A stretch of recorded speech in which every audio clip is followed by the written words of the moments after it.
Hello, everyone. Welcome to Open Houston. This Women's Leadership series is a forum dedicated to educate, elevate, and empower the next generation of women leaders. We do this by bringing you speakers, such as our esteemed speaker today. We bring you founders, investors, innovators, to help spark dialogue, to create opportunities, and to foster meaningful relationships.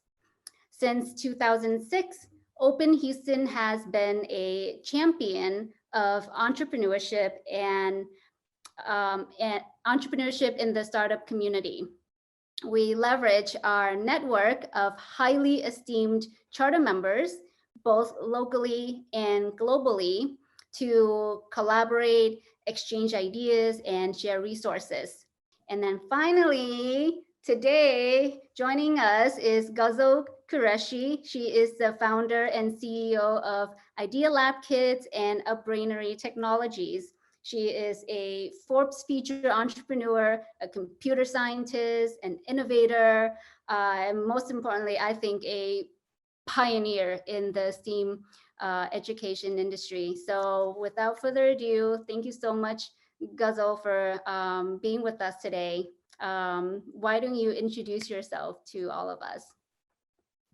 Thank you, Tina, and thank you, Open Houston, for such an amazing opportunity. I have always looked up to Open as I started on my entrepreneurial journey, and I've actually managed to have some amazing mentors that have been part of Open. So I'm very excited to be a part of it. And as Tina, you mentioned, my background was computer science. And that was my degree, and I kind of happened to fall into education, and that's what I call my being, sort of an accidental educator, but it has truly become my passion, and I'm really, really excited now to be able to sort of marry what I had done academically and in the corporate world, which was technology, and then leveraging that with education and being able to work on Upbrainery technologies. So I know, when I've known you for a long time, I want to say maybe almost 10 years now. I want to say probably longer. Yeah, my early days with the emerging leaders group. I remember that particular time we had the annual conference in downtown, U of H downtown, and I remember that was when you had just started with Idea Lab Kits, and I remember. You had mentioned about joining the Goldman Sachs 10,000 small business program, and I just remember just being really in awe of you because you had an idea, you wanted to. I mean, you were just out there executing, and that's something I really admire in entrepreneurs, and it's also something I've seen your journey evolve.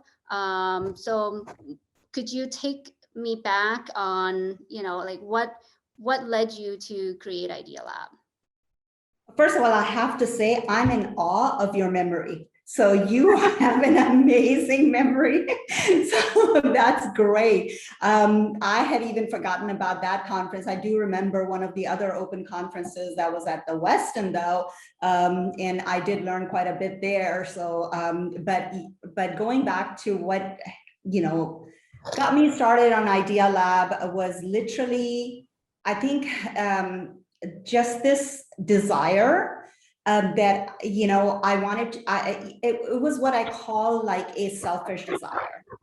And my selfish desire, if my background, I came from Pakistan. I was a senior in Houston in high school when I actually came.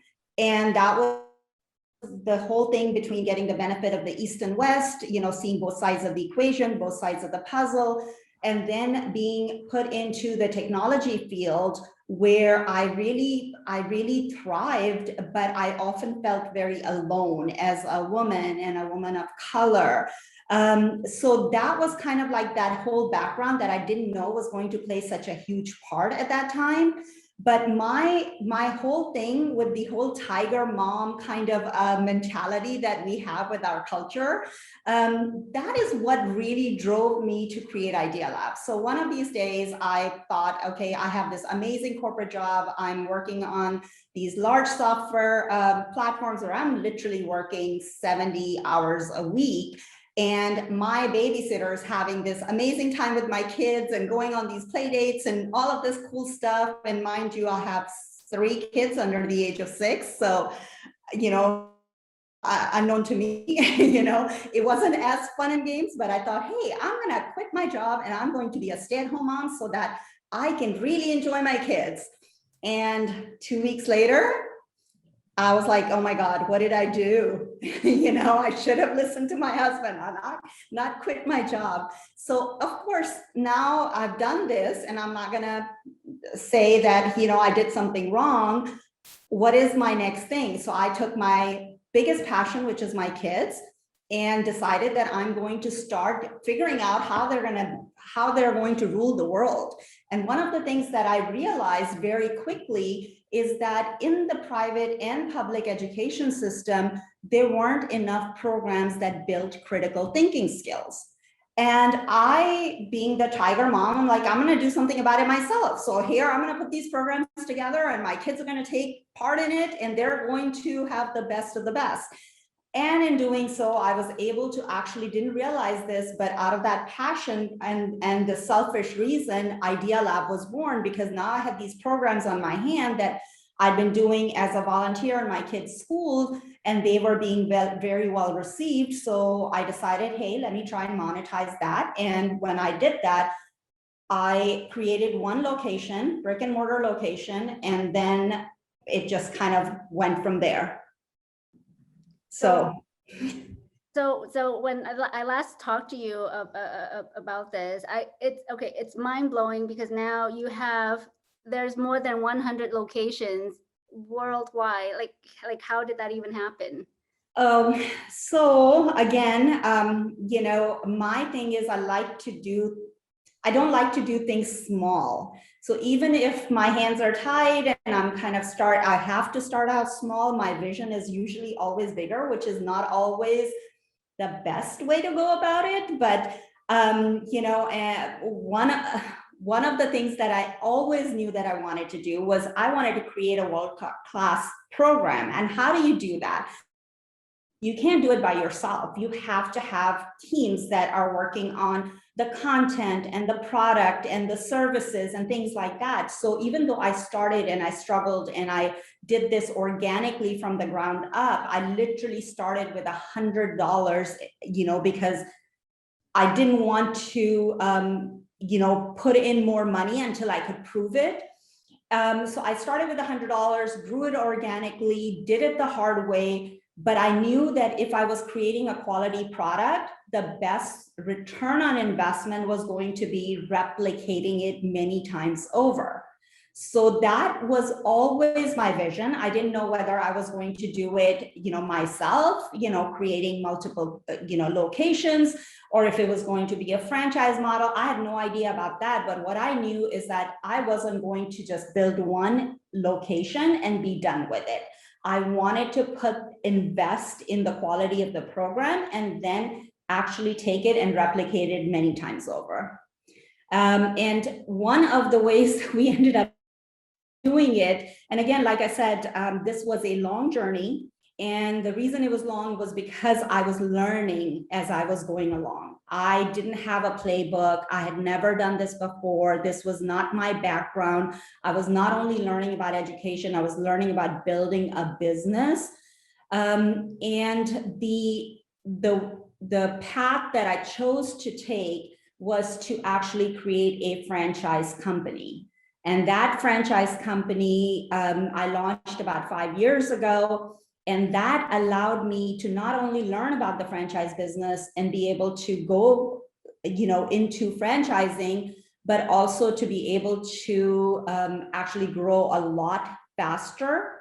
And that was the business model that we took. So we have, as of now, 107 franchise territories in 5 different countries. And again, that was also a learning experience, learning about doing business with different countries, the laws, the contracts, the protocols, taxation. But it has been an exhilarating journey. And I exited Idea Lab at the end of 2019 in order to start Upbrainery. So what led you to decide that, that it was time to move on to the next venture? That's a tough question. So one of the things I think, and I think it was a good thing, but one of the things was, it was really funny. One day, one of my team managers said, you know what? You don't even need to come into the office anymore. I'm like, what? I'm so hands-on. I love being a part of building and developing. So they're like, yeah, you've done an amazing job hiring all our managers, and we got it covered. So if you were not here, this would run smoothly. And I said, wait a second, that's kind of exciting, but yet disappointing. So what I did is I reflected, and I mean, that actually got me reflecting on some of, what gets me going, what gets me excited, what gets me up in the morning. And the reason I get up every morning is because I like to build, I like to design, and I like to be able to think through problems. So when I started reflecting back, I realized that the reason I was so engaged with Idea Lab for over 10 years was because it was actually 2 different companies that I built. So I essentially built the first location, the operation side of it. It went to 3 locations before we built the franchise company. And when I built the franchise company, that was a second company essentially that I started to build because again, it was completely different. Running operations is completely different than running franchise. And to be able to go and secure franchisees and put those processes in place and things like that. So essentially in my 10-year journey, I had built 2 companies, and that is what had kept me so excited about this. And now it was getting to a point where it was kind of like smooth sailing. So I was starting to get a little antsy. And not only that, but one of the things that I had been reflecting on a lot was the access to education, the educational equity, and how only parents that could afford to pay, $500 to $1,000 a month were able to take advantage of the programs that we had. And we were leaving behind an entire generation. And starting to reflect on that, starting to look at how education has, the delivery methods are so archaic, and they hadn't changed in decades. That was the other driving factor that I really wanted to make a change in how education is delivered. And all of those reasons together gave me the insight that I wanted to do something much bigger and much better. And that's the reason I exited.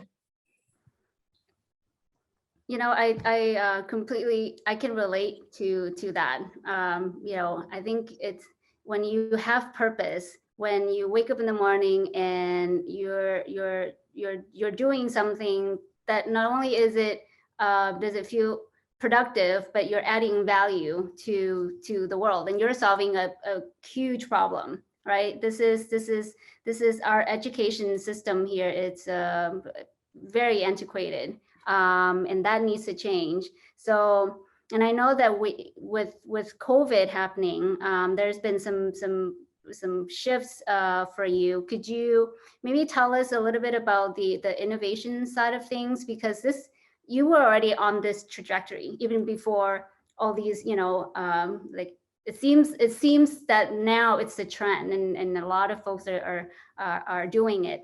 So I want you to maybe highlight a little bit about that path pre-COVID. Yeah, absolutely. So that, it's just, I don't often sit down and have a chance to reflect on our journey. Just get so busy, going from day to day. So it's really interesting when you ask that question, and I'm having to now think back, okay, what happened? What happened even a year ago, right? But it was really interesting. So I exited at the end of 2019. And I knew what I wanted to do. So I had been planning, what my team was going to look like, how we were going to go about it, but we hadn't officially launched till like March of 2020. And that was literally 2 weeks before schools shut down.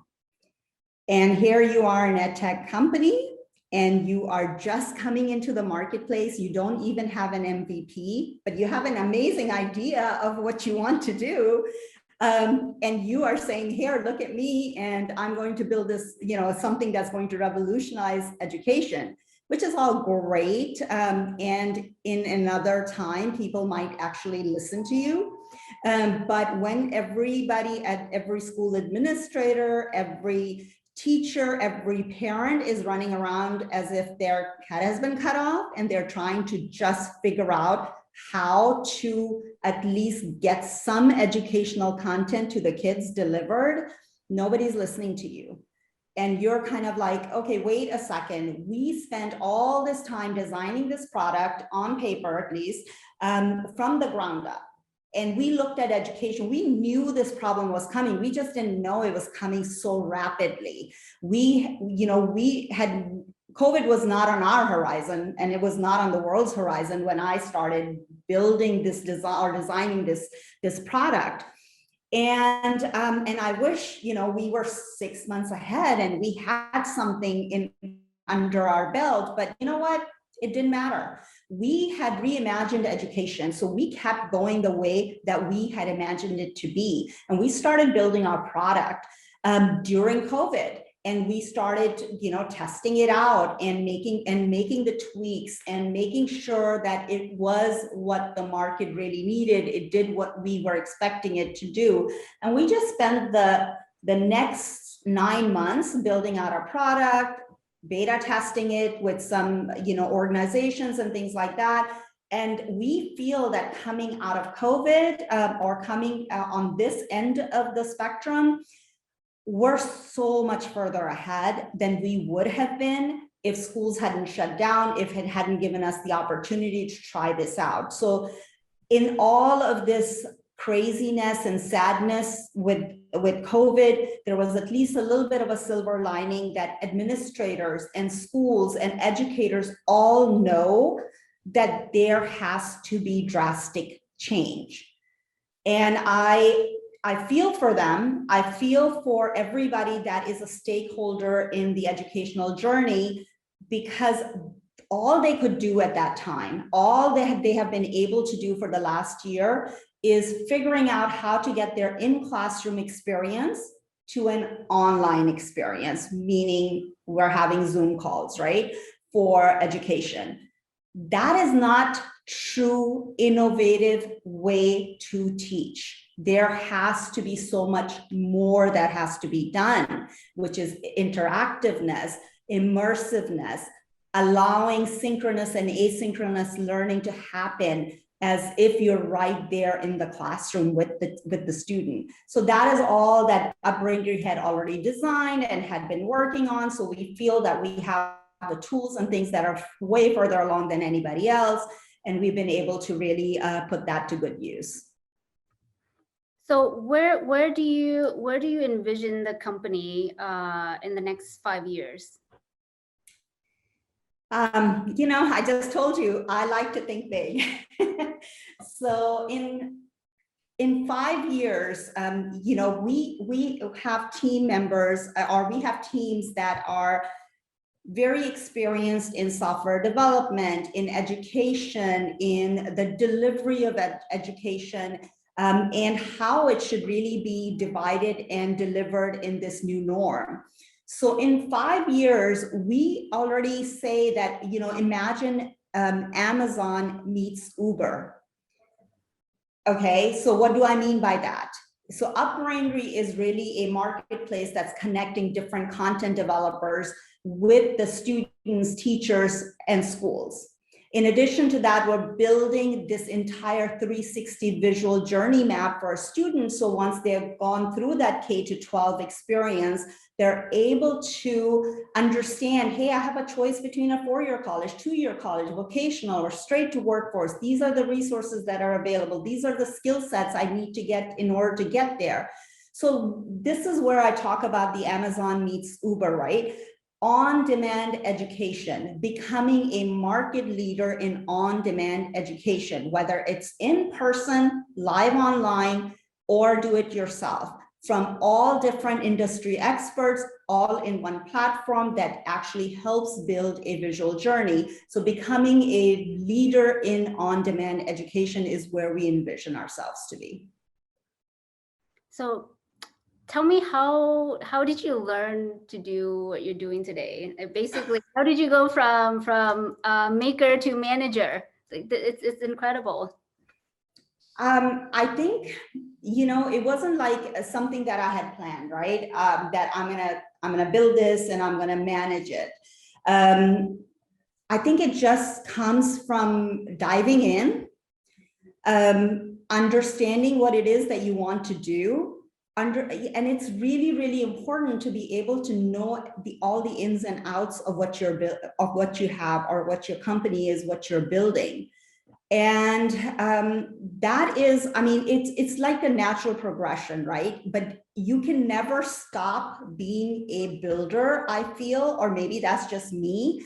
But you do get further away from building. But if you don't keep your hands in the building part of it, I also feel like that's when you're, you know, you get a little bit stale.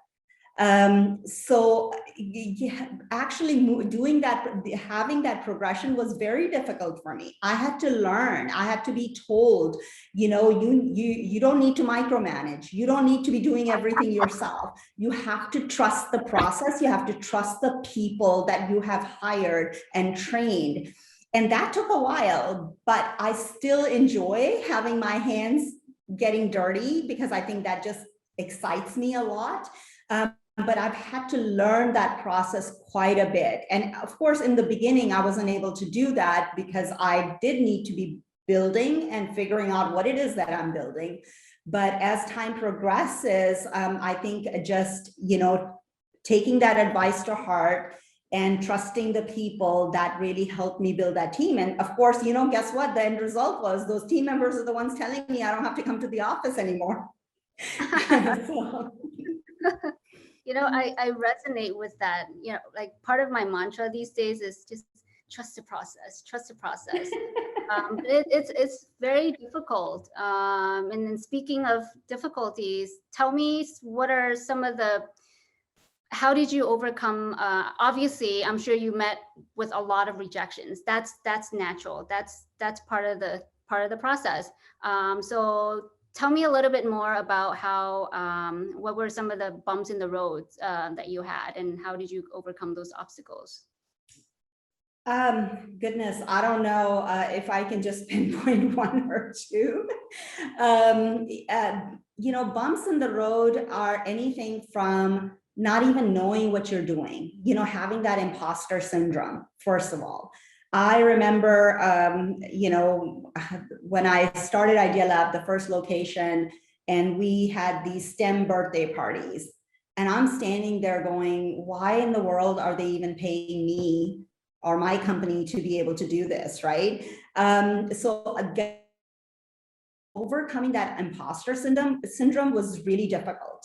And I think that was one of the biggest things, because I wasn't confident enough in myself, even though I knew, you know, it's kind of a strange thing. I was confident in order to be able to take this leap of faith and be able to build this business, but I wasn't confident enough. So I think that was one of the biggest things. The other thing is that that I learned as being a woman and having all these ideas, that necessarily doesn't mean that I'm going to do them right now today, but essentially, like, I'm looking at this big, huge picture and I can see the bits and pieces of the puzzle. I had to really learn to temper my messaging.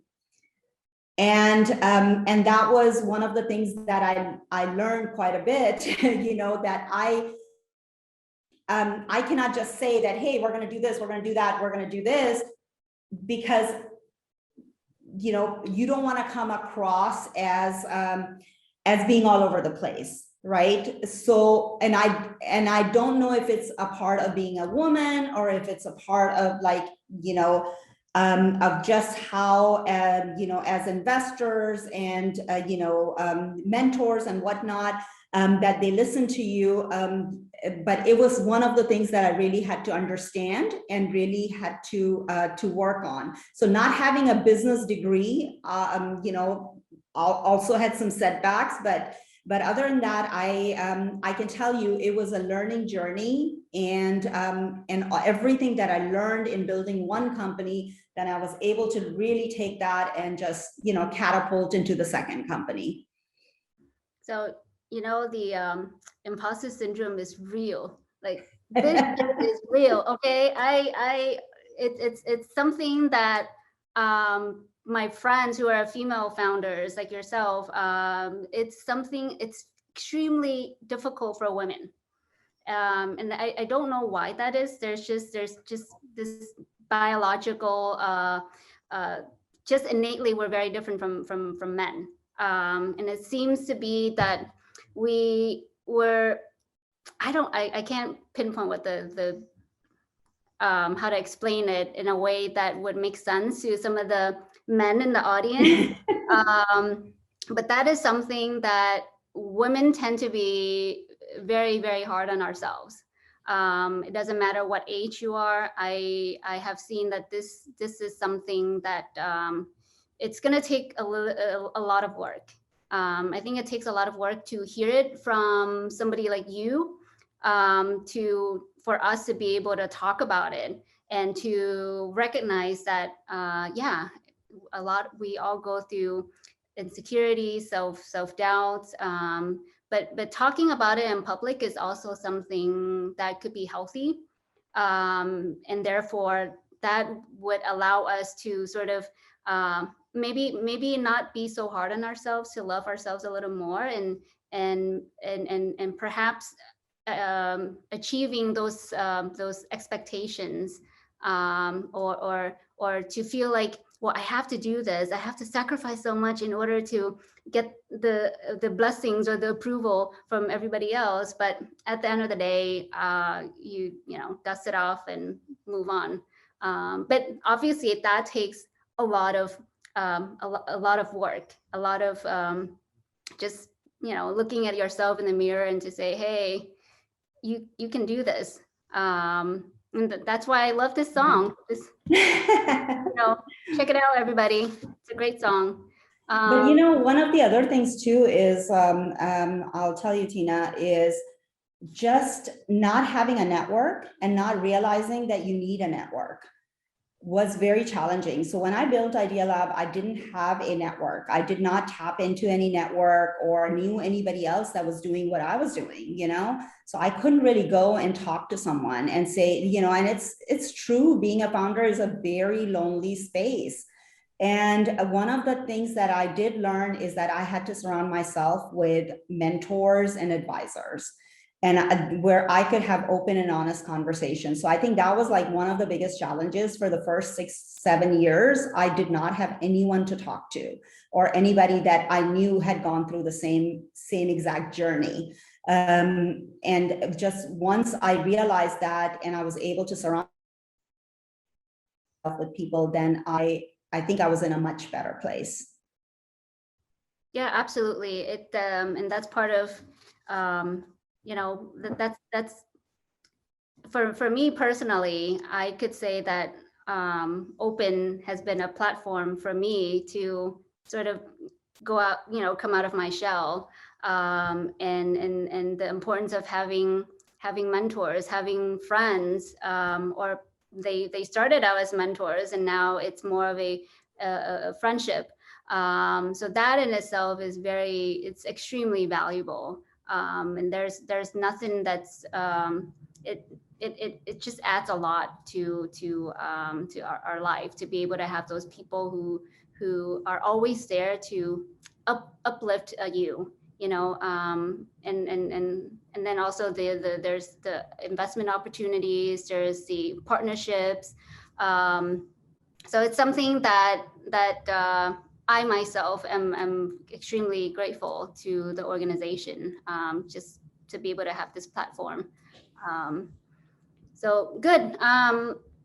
Tell me more about, you know, let's talk about principles in business, because that's something like for a lot of us, right? Whether you're an MBA, but you didn't go to business school. I didn't go to business school, but there are certain principles that we do apply in our personal and business lives. So maybe tell me your top 3 principles. I would say, you know, one of the things is when you're doing something, give it your all.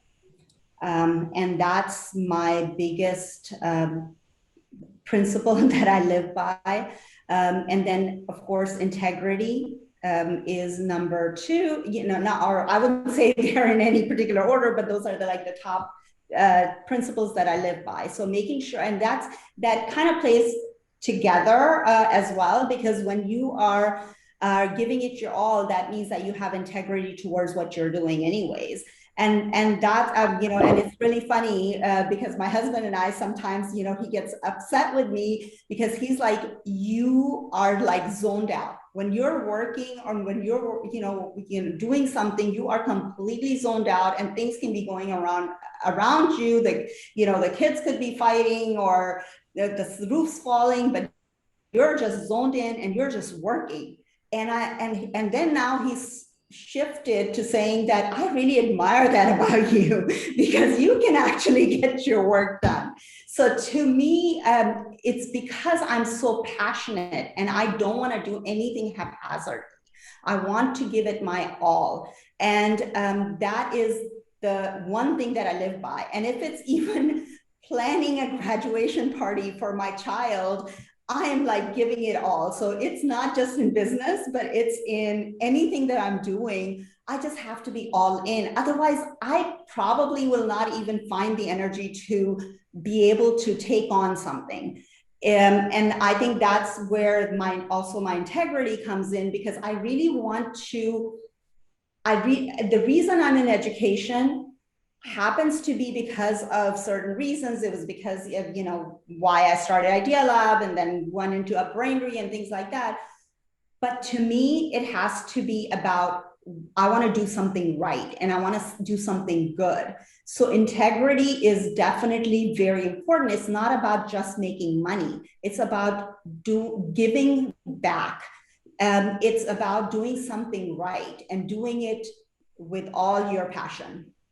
So I guess those are like my top 3, you know, giving back, integrity, and giving it your all. Thank you for that, because I, you know, they're great values, they're great principles, and I hope that, because we have some young members in the audience, and I hope that, you know, this is it's great advice. And why is that? It's, well, because integrity goes a long way. That's going to carry us very far into, you know, for the rest of our lives, and so it's important. What's one piece of advice that you would say to a young entrepreneur? So that's again a really tough one, because I think I can think of like 2 things that really served me well, or that I learned at some stage that if I had learned earlier would have really helped me from the beginning. One is that, you know, you should talk to anybody and everybody about what you want to do, what your business or the journey that you want to undertake as an entrepreneur. However, you really need to learn to differentiate the advice. What do I mean by that? For example, somebody that doesn't understand or has never walked in the shoes that you're about to walk in, or has never had experience in the field that you are talking about, you're going to get all sorts of advice. Oh, that's not a good business idea. Oh, this is going to be such a big struggle. Or you're going to get, wow, this is an amazing thing. You should go for it all, just go for it. But you really need to be able to kind of bucket those advice and be able to take bits and pieces as it applies to your situation. And that was one of the biggest things. I mean, every single time I started a company, there were so many people, including my mom, who said, why are you going into this business? Why would you want to do this? And if I had listened to every piece of advice, I would not be where I am today, or would not have had the incredible journey that I had. The other thing, which I think I touched upon a little earlier, was surround yourself with the right mentors. Seek out the folks that have actually done what you are doing, that understand, and that are going to be able to give you the right pieces of advice. So yes, it's great to run your idea by friends, family, and everybody else, and your hairstylist and whatnot, but that's great to vet it out. But then really surround yourself with mentors from very early on, even to the point of if you know that you want to go into business and you really haven't nailed down exactly what that is going to be, start seeking out mentors, start asking for advice, start understanding what that entrepreneurial mindset or that journey is going to look like, because that's one of the things I did very late in the game, and I wish I had done a lot sooner. But you certainly have, through the two companies you've created, you certainly have really cultivate this culture of ideation and creativity and innovation. That's incredible. I mean that. So, and I know our time is going to run up in a little bit, but I want to ask you one final question. Given that we're still trying to get out of this COVID era, what are some of your strategies in terms of leading through uncertain times? I think one of those things is that you have to be very compassionate, and you have to understand that everybody is going through something, and especially now. And then also having that flexibility and being able to accommodate people's situation has really, it's really something that I had to learn as well. And I'll tell you, my previous company, it was all about, we're going to start at this time, we're going to end till the work is done, and we're there in person every day, each day of the week. However, in time, that is not the case anymore. And to be able to just, allow people to not only grow, but giving them the room to have the flexibility and the compassion has been really key in growing the company. That's a great answer. Thank you. So we have a question from an audience member. I don't know if Soban, do you want to ask? I can unmute you and you can ask Ghazal. Yeah, sure. Can you guys hear me? Yes. Hi, nice to meet you, Ghazal, and very great story. I just wanted to understand what exactly is the business model, and there are so many ed tech companies in the market. So what is unique that makes it a great franchise to own, I guess? So are you talking about Idea Lab Kids, which is the franchise company, right? Yes, Idea Labs, and I guess Upbrainery is not yet for the franchising. No, that is actually a software platform. So okay. It's a software company in the education. Yeah. So Idea Labs, let's start with Idea Labs, I guess. So of course, I am biased.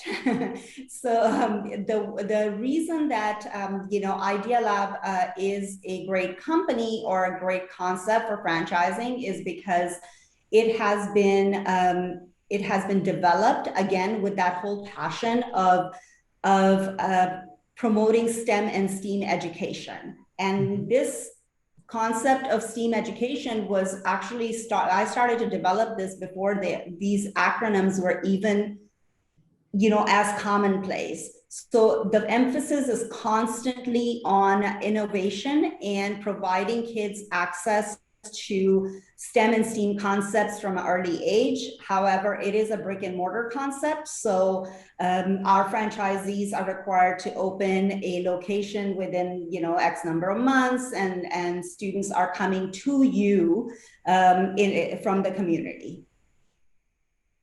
Okay. Okay. Thank you. That was a great question. Thank you, Soban. Oh, let me read there's a comment from Anwar. He says, imposter syndrome never goes away. Even old guys like me suffer from it still. Well, I'm glad to hear that. Thanks, Anwar. Let's take a few more. Anybody else have questions for Ghazal? Yeah, so while we're I'll wait for more questions to come in, but how does being a mom give you a unique insight into interactive learning? Oh my goodness. Where do I start? So again, remember, I was trying to get my kids to be the top of the world, right? So what I also know, okay, so I'm going to tell you a really quick story. I have 3 kids. And now they're much older because remember, Idea Lab was created for them, and I learned all those lessons and I created Upbrainery. So my 2 older ones are girls, and then I have a 3rd one who's a boy. And I swear, I was sent this boy to teach me a lesson, okay? To teach me a lesson about how I can't really put kids into boxes and say, this is what we're gonna do, and you're gonna be successful. So, my formula really well for the older 2. They were driven, they were competitive, they wanted to go into certain things, whatnot. Here comes the little boy, and he has got a mind of his own. He doesn't learn like them. Okay, I could not even teach him the alphabets until he found sticks, and he was putting the sticks together and like look, mommy K. I'm like, oh my goodness, I've been struggling with this for 2 darn weeks, and you just learned it with sticks, okay? So it was eye-opening for me that I couldn't have my same methodology on getting my kids on the paths that I wanted to get them, with doing the same thing over and over again with each of them. Every one of them had a different learning style. And interactive learning was the only way that my son, who's completely ADD, is able to learn. And if it's not something that he can put together and he can do, there's nothing that's going to work for him. So that was like the learning that I had to do as a mom, and that gave me great insight that we could not. And it's not only interactive learning, every person learns a different way. And when you learn a different way, information has to be presented to you in those ways in order to provide a better learning experience for you and a better outcome. So that is what we kind of poured into this whole concept of Upbrainery by identifying the learning style. So if you learn more interactively, you're going to get content that is more interactive, more clicks, more turning, more doing this, drag and drop, whatever. If you learn better with watching videos, this is how you're going to be presented the content. So I think this, again, I didn't go to school for this. I didn't have a formal education. Everything that I learned, I did kind of like learned on my little guinea pigs, my kids. And then of course, now we are surrounded with, experts all around in our company to be able to really expand on those concepts. So I know I answered it very long, but I feel like everything that I do with my companies is all because of what I learned from my kids. And Hassan from Open, Hassan says that you have the best kids. You really do. You have amazing kids. Thank you, Hassan.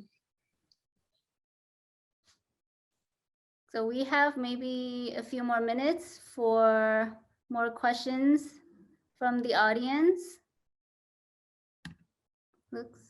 How do you recruit talent for growth?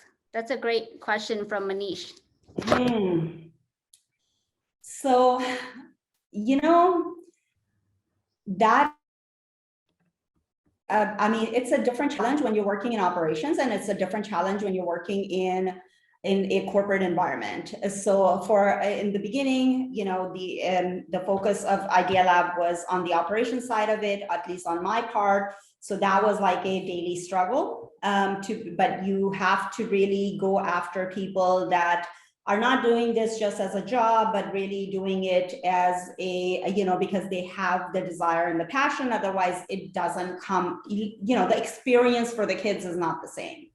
So that was the operational side of it. But, you know, into the corporate side with the franchise company, it was a lot easier, I would say, because now you're hiring, you know, for the talent of not really needing the educational piece as much, but really needing people for their expertise in either business development, marketing, you know, corporate construction and things like that. So that was a lot easier, I feel like. But, you know, again, it was primarily I work with relationships. So, and I don't know if that's good or bad, but what has really worked for me is working with someone that I may have worked in the past or has had some experience or interaction with, and being able to bring them in, and not really going by, hey, do you really know this, you know, this job, or do you really know this product? But really hiring people for their aptitude and their passion has really, really worked well for me in the past. And I'll tell you, in Upbrainery, we have an amazing team, and that team is working day and night, and not because we're kind of paying them, you know, pennies on the dollar, we're a startup. So, but what they're working for is the passion and the drive that they have. And they're coming up with amazing ideas, and they're coming up with amazing concepts and things. So I think that's where, you know, I feel that I've been successful in bringing in people into my team that I have had interactions with in the past, and to be able to, you know, bring those people that see the same vision that I do. I love that answer. You know, it's actually one of the most difficult things to do, is to, like, how do you, as a leader, you have to be able to inspire people, and then you have to know who's a good fit, and then knowing what their strengths are, and putting them in the right place. So that in itself is a different territory, but that's essential, right? Like, that's something that if you have the vision, you have to be able to execute. And how do you get your team together, and just having that superpower of knowing, all right, I can go to so and so. So, but thanks for that response. I really appreciate it. But one of the things I just wanted to jump in and say as well is that one of the hardest lessons that I did have to learn was how to cut the cord very fast. And, you know, and I felt like, you know, I brought in different team members at times that have not worked out. And you're kind of letting that simmer and letting that keep going. And in your heart, you already know that this is not a relationship that's going to be long-term, but how do you kind of like sever that? And the sooner you do it, I've learned now, the better it is all around. So that was one of the lessons I think that everybody should practice. That's always that's actually really difficult. So you know what, I actually had she's now my business partner, but she started out as an intern, and I made her fire someone within like her first 3 months. I had to, because I couldn't do it. It was just not, I couldn't do it. And then it was also a way for me to test her ability. So I found out she's amazing at it, so I don't have to do that anymore. So, oh, we have a great question from Bilal. Have you considered doing something in the area of standardized testing like the SATs? Other than providing courses to help with that, not really, because again, Upbrainery is more of a marketplace, and it is taking content from industry experts and connecting those with the parents, students, and teachers. So for us, in particular, we have not really thought about standardized testing. We're more interested in individualized and specified learning and guided pathways. You know, that's one of the things that we're really not on our horizon or radar right now. Thanks for the question, Bilal. We have another question from Zahid. So even though you didn't have as much a network when you started, could there have also been a benefit from having to depend mostly on yourself in the initial stages in terms of the uniqueness, superiority of what you developed? Yes, now that you say that, that makes sense, right? Because then you also have to then filter out, hey, do I take this advice? Do I not take this advice? And at that time, you're just diving in and you're just doing what you feel is the right way to go. I think that's definitely very true. I do have a tendency to not get swayed too much by opposing, you know, advice necessarily. So I would feel that perhaps that was somewhat of an advantage, but I really think going back, it would have been really great to have been able to really have a fleshed out idea of where I was going. I didn't even literally didn't even have enough money for the next month of operations, and the heartache and the the stressful nights probably could have been avoided. But yes, there is some advantage to not having like all of these ideas and thoughts from other people or telling you why you can't do certain things. But I wish I did have that that network built. Thanks, Ghazal. Thanks, Zahir, for the question. So it looks like that looks like it's the last question. We have 1 more minute left. If anyone has anything else to ask Ghazal, I'm also going to share her contact info here for anyone that wants to connect with her. So I'll drop in some more information, but thank you so much, Ghazal, for speaking with us today. This was a really important event for Open, and you're doing your part as our charter member, and we thank you so much because you're giving back by having conversations like this, and it's my hope that this will also inspire some of the ladies and men to go out there and to find that thing that makes you tick, that makes you get up in the morning and solve problems. So again, I thank you all for participating, for asking great questions, and thank you again to our esteemed speaker. Thanks so much, Ghazal, and have a good day, everybody. Thank you, everyone. Thanks for your time.